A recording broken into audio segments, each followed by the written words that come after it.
Eagle News correspondent Imelin Ramos in Washington, D.C. has the latest in the White House and the Supreme Court. Imelin.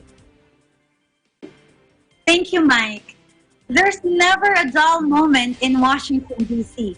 On May 5, 2020, it appeared that the Trump administration was about to disband the emergency task force that is handling the COVID-19 outbreak.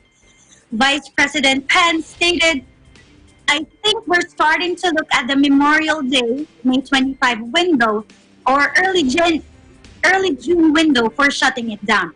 This task force, which is headed by the Vice President and reports to President Trump, coordinates with the myriad of health officials and a variety of agencies and state governments to deal with the ongoing pandemic.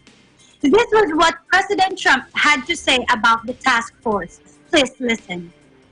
So I think that as far as the task force, Mike Pence and the task force have done a great job, but we're now looking at a little bit of a different form, and that form is safety and opening, and we'll have a different group probably set up for that. Are you saying mission accomplished?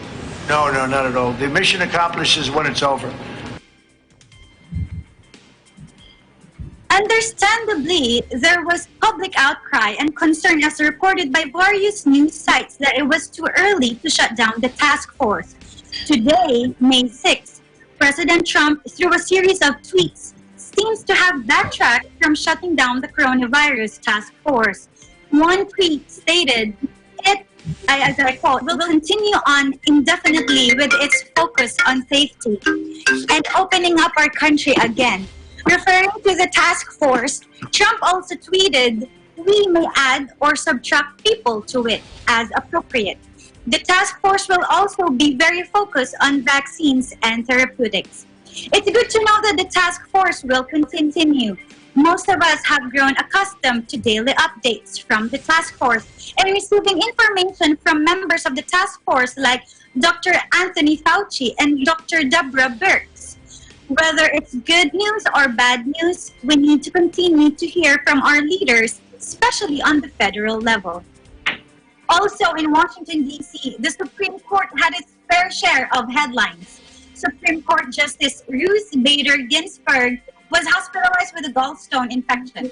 The press release from the Supreme Court on May 5 states, as I quote, "Justice Ruth Ginsburg underwent non-surgical treatment for acute cholecystitis, a benign gallbladder condition, this afternoon at the Johns Hopkins Hospital in Baltimore, Maryland. She expects to stay in the hospital for a day or two. We at ABC News wish her well and hope she has a quick recovery." The Supreme Court did something new for the first time in its history. According to a recent NPR.com article, the U.S. Supreme Court begins an extraordinary 2 weeks of oral arguments on Monday. It will be the first time in history that the court was allowed live streaming of its audio and the first time that the court is hearing arguments via telephone hookup instead of flesh. So since Monday, under this new format, the Supreme Court heard various cases including Patent and Trademark Office versus Booking.com, Little Sisters of the Poor versus Pennsylvania, and other major cases.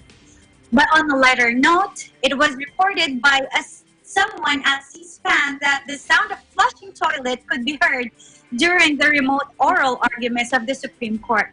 I think we can all relate to that during this time. Whether we are doing a live broadcast like this or speaking to our family and friends via Zoom or WebEx, we sometimes like to multitask. Just make sure that when you do other tasks, the other person on the other side doesn't see or hear you. In Washington, D.C., I'm Imelin Ramos, Eagle News. We live in interesting times. Back to you, Mike. Thank you, Imelin. I just had a quick question for you. I'm really sorry to hear about Ms. Ginsburg and her condition that she's in. Was she able to hear or take part in the hearings today? Yes, Mike. Today was the third day of oral arguments by telephone. According to a CNN article, Justice Ginsburg was indeed connected via phone. Although it was glitchy and her voice was weaker than normal, she was able to perform her duty. Mike. Good. Okay. Well, before you go, I noticed that today is our National Nurses Day, so I wanted to ask you, Do you have a pleasant memory of a nurse? May it be, a few days ago or several years ago when you were a little kid? Do you have something that stands out? I am actually a nurse. Oh, you are. That's right. And Yeah. so I am celebrating. Reminder. I am I am honored to be acknowledged as a nurse, and although I am no longer active, I am just a nurse to my family now. So even if I'm not working as a nurse right now, I feel and I support our nurses today, what they are fighting for, and I thank them for risking their lives for us. And Mike, I just want to also greet my family who we are a family of nurses, so if I could just greet them.